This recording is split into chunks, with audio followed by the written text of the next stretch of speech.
Good morning. Well, it's morning here. May not be morning when you watch this, but it's a beautiful morning here. It's gonna be really hot today. It's gonna be nearly 90 degrees. Second day of May is coming in hot. Anyway, so I just wanted to give y'all a little bit of an update. It's been over a month or so since I have had labs up until last week. Just to go back over what the results were last time, I had a pretty dramatic decrease in my liver enzymes overall with ursodiol. The budesonide I had started in February only really affected my alkaline phosphatase. I can't ever say that word. Alkaline phosphatase the most dramatically. The other two had responded maybe a few points. But again, my AST and my ALT have always just only been minimally elevated. Never over 100. Really in the, 50s and 60s respectively. I think maybe the AST got as high as the 70s, where my alkaline phosphatase had gotten as high as like 410, I think. Again, nowhere near the levels that someone with autoimmune hepatitis and or primary biliary cirrhosis can get. Again, I have not been symptomatic with this since I found out I had elevated liver enzymes in 2021. So had a little bit of alkaline phosphatase response in with the budesonide, which is the steroid, but not enough for my doctor to feel like it was going to be a success on its own. So in early March, or late February, early March, he prescribed ursodiol, which is the bile salt that is used to treat primary biliary cirrhosis, or PBC for short.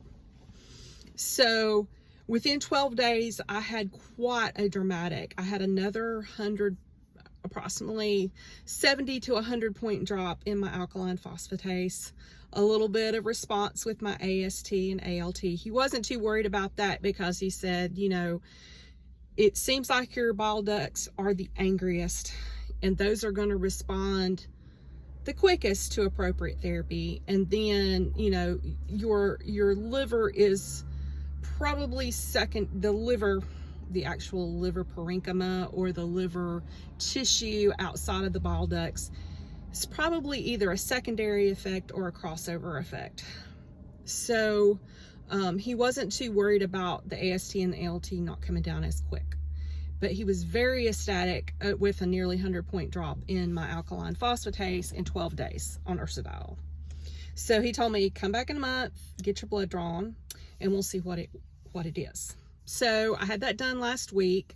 Didn't hear from the doctor quite as quickly. I believe he must have been off or out of town, which, bless his heart, I hope he was, because he works all the time. And he's a very hard worker, and he's usually very responsive. But I got my lab results. I had them drawn in the morning. I had lab results by early evening. A little bit slower than usual, but maybe the lab was having a busy week last week. I still think the timing of my results is excellent compared to some practices and some clinics and some hospitals. So no complaints there whatsoever. So really good news. I was hoping for completely normal liver enzymes across the board. I did not get that, but I got 2/3 normal. Well, 1/3 completely normal. So let me start with the top one, the alkaline phosphatase, which has always been my highest. It had dropped from, I don't have these numbers in front of me, it was in the 200s, mid 200s last time. It was down to 179. And right now, 179 is within 50 points of being normal. My ALT, completely normal, down below the high threshold. So I'm down into the normal range on my ALT. My AST is within 5 points of being upper normal. So I think at first I was just, I think for 5 minutes I was disappointed, but yet I looked at that and said, Vicki, you still had a dramatic drop. And from what I understand, ursodiol, a lot of people can take months to get results on ursodiol, especially with their alkaline phosphatase. You know, I'm within 50 points of normal on that. So after I processed it a few minutes, I was like, heck yeah, this is great news. And so it took a couple of my days for my doctor to get back with me. I had it done on a Thursday. He didn't say anything till I think Sunday night. So I'm assuming he was out of town, and just got back. So he was pleased. He told me to continue the ursodiol as we have prescribed. One thing he did not address is that I had started a budesonide taper. I had went from 9 milligrams a day down to 6 milligrams a day, and he did not address that. So I put in a message to him on the message board, and then on Monday he answered and said, let's keep with the budesonide at the same level for another month. He said, I want you to get the most bang for your buck to see if we can't get all these enzymes down to completely normal. And then get your labs drawn in a month, and we will see if we're ready to taper the budesonide even more. I am ready to be off the budesonide. I say I'm ready. I'm blaming a lot. I know I'm blaming a lot of what's going on symptomatically with me on the budesonide. There's some good things. There's some really good side effects of the budesonide. My energy is great. I mean, I won't say it's as great as it was, honestly, when I was in my 30s or my 20s. It's not. But some of this I have to blame on my aging too. But since I've been on the budesonide and now the ursodiol, my liver enzymes have come down. I have noticed a great impact upon my energy. Some days I still have to take a nap in the middle of the day, but one thing about my 50s is my sleep has changed, especially since I've retired. But I've heard a lot of women in their 50s, even women who aren't hormone replacement, like bioidentical hormone replacement like I am, still they sleep, but they don't sleep as long as they used to, and they don't sleep as late as they used to. I'm pretty much awake at first light. So right now, that's about a little after 6 in the morning. I have blackout curtains and a blind on my bedroom window, and I keep my bathroom door shut so I don't get any light from that room. But it doesn't keep all the light out. May have to get my son-in-law to come over here and do a little bit more better window treatment for my bedroom in order to keep the light out in the morning. But then some people say that's good. If your body is waking up with first light, it's good for your circadian rhythm. So I don't know. It's not the first thing on my priority list by any stretch of the imagination, because I do feel like I'm mostly getting good rest. Do I wish I slept a little past 6 in the morning? Yes, I do. I'm retired. I don't have to work. I used to get up at 5:30 by necessity every day of the year. I mean, other than weekends. But I have noticed it's just my body just naturally wakes up. And I've heard a lot of women in their 50s experience shorter sleep needs, or they just can't stay asleep. At least I'm not routinely waking up at 3 or 4 o'clock in the morning unless I'm experiencing high levels of stress, which there's been a few days of that in the recent past. But normally I do sleep. Sleep is my escape from my stress, from my heavy workload right now. So, you know, I'm not really blaming budesonide. I really don't think the budesonide has really affected my sleep one way or the other. It's not made it worse anyway, or it's not, you know, it's the same. So, you know, you know, again, I think the main thing I'm dealing with the budesonide is acne.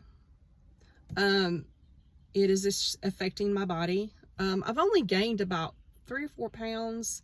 Some days I'm 5 or 6 pounds above my normal, but usually that comes back down. It can all depend on my stress level. It can all depend on the sodium content of what I ate the day before, blah, blah, blah, blah. But there has been some weight gain, minimal. But I've also just noticed a difference in where the fat is distributing. I have noticed a difference in my face. It's subtle enough that I think I'm the only one that notices that other people may have, but they're just being nice and not saying anything. But I don't have a moon face, but I have moon face. I don't know what you would call it. But yeah, and I think the biggest thing, and again, there's a lot of factors that go into this. I think the increased cortisol in my body, which is what steroids do, has amplified my anxiety, has amplified the stress I feel. Without going too much into on my personal, I had a very busy April. Again, the 29th of March, I lost my kitty girl, Ruby, which has been a whole lot harder than I expected it to be. And then on the lines of my kitty cats, within a couple of weeks, I discovered that I thought that my Samson boy, my oldest kitty, was completely blind. So he's been going through medical workup. Right now, we think he just has primary hypertension. Not a lot of kidney disease. There's still some tests pending that I'm waiting on my veterinarian to call me back on. But they thought he might have hyperthyroidism. Nope, he doesn't. Right now, it seems to be just a primary hypertension, but it went unchecked for so long that he went blind. So that has been an adjustment for all of us. But he's doing well. I was expecting a lot more dire of a diagnosis, but so far it's, other than the fact that he's blind, and we have gotten his blood pressure down, he's doing well. He actually acts like a little better, a little normal. Still an old man, so he does a lot of sleeping. So I've had that going on.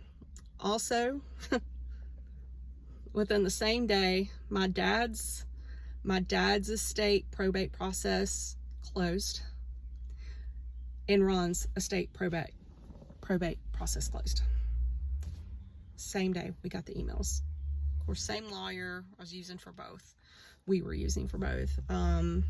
So that's good. I mean, that's light at the end of the tunnel. Still a lot of things to sell on Ron's end, and as far as homes and things like that. But my dad's is done. His was a whole lot. I won't even go into how much faster it was for my dad's home county versus Mecklenburg County here for Ron.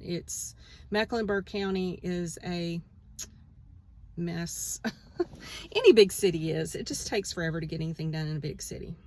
So we'll go on to that. But, while that is a relief, then the back end work starts on estate work, where you start having to switch over the accounts you couldn't switch over until you had these letters of testamentary or court orders. Court order in my dad's state, letters of testamentary in Ron's state. Even though, thank God, my son-in-law, my son-in-law is handling that on Ron's side, even though I'm still doing the book work on that.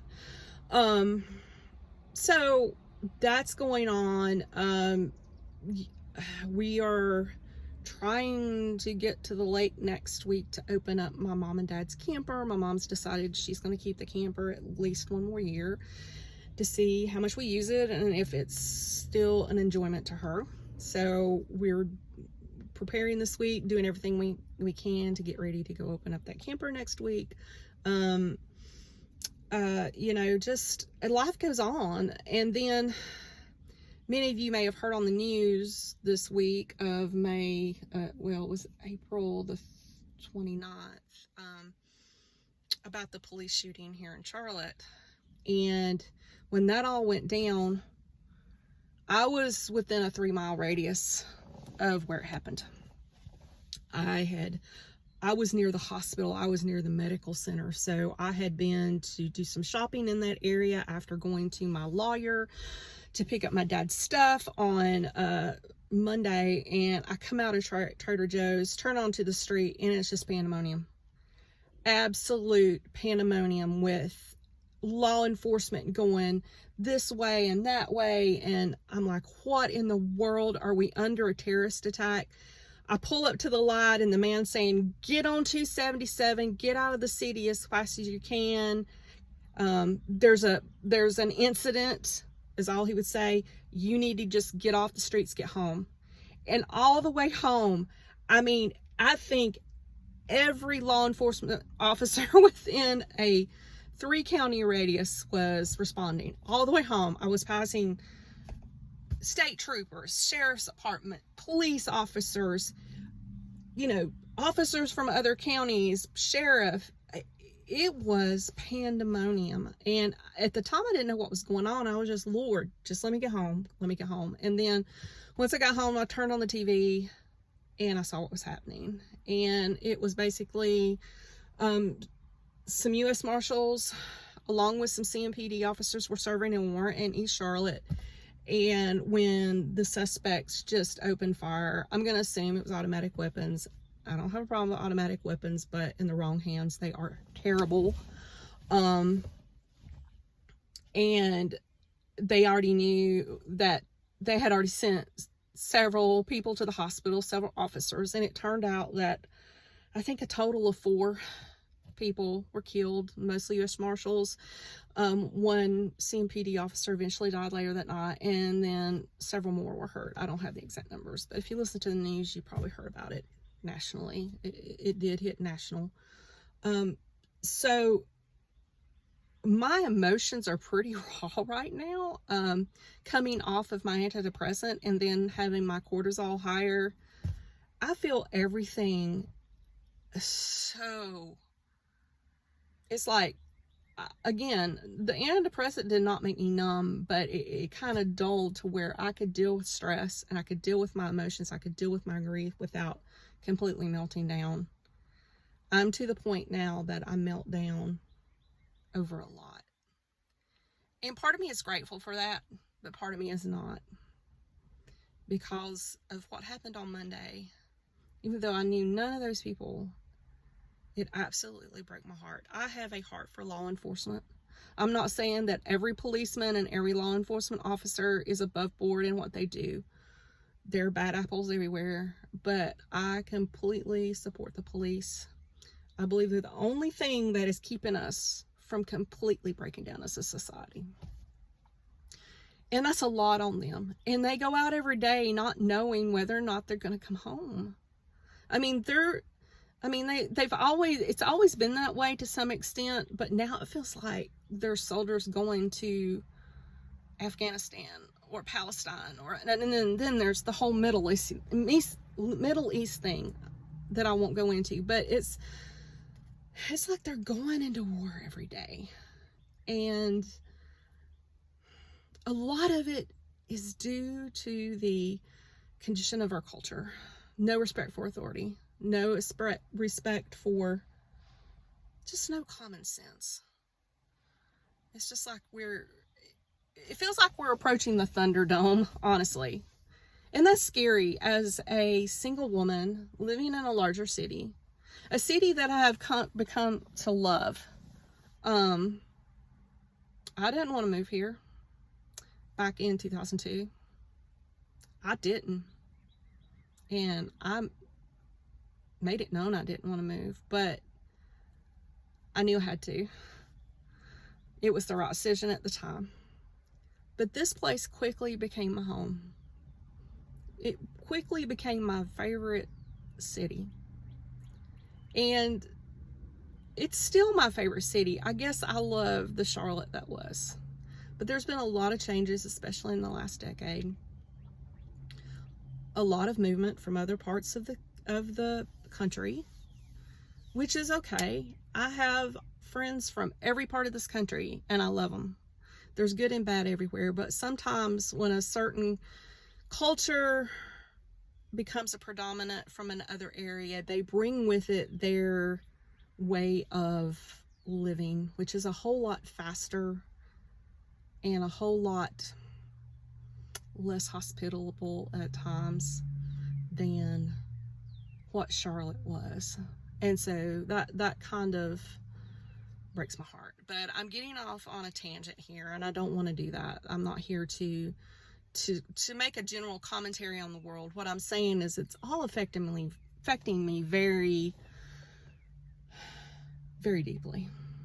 And I'll leave it at that, because I'm at almost 21 minutes, and I don't want this to get too long. But so back to the health. I'm happy with that.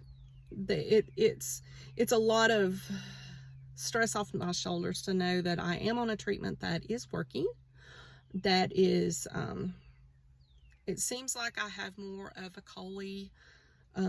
cholestatic situation going on in my liver, which there's ups and downs about that. Autoimmune hepatitis is more easily put into remission and will stay in remission with proper treatment. Right now my doctor's not talking about putting me on an immunosuppressant, but that doesn't mean that won't come down the line. Yeah, PBC is more of you treat the bile ducts with the bile salts, and when that doesn't work, then you start looking at, there is one other treatment, and then after that you just kind of just hope it doesn't get worse quickly to the point you need a liver transplant. Honestly, I don't think I will, because I was caught so early, and usually when you catch it early, you start the bile salt, you get it under control quickly before a lot of damage can get done to the bile ducts, the more likely you're going to be able to keep it at bay, especially if you're a middle-aged woman approaching upper middle age. The more likely of you being able to live the rest of your life without a liver transplant is much, much higher. So again, I'm feeling more at ease about that, even though I hate to have it, but there's also a lot worse things I can have. So I'm grateful. If I gotta have something, at least I have something that's not generally affecting my everyday life. In fact, I gotta go run a bunch of errands today and do a bunch of things, so I'm gonna get off here and do that. But again, if you have any questions, please put them. I would love to answer any questions anybody might have. Again, I'm newer in my diagnosis. I haven't dealt with this for years or anything, but I've done a lot of research, and I've done a lot of, oh gosh, probably a lot of ruminating that I shouldn't do, but I have done a lot of research. So if you have any questions, if I can't answer them, I can probably point you in the right direction. So y'all have a good day. We'll talk to you soon. Bye-bye.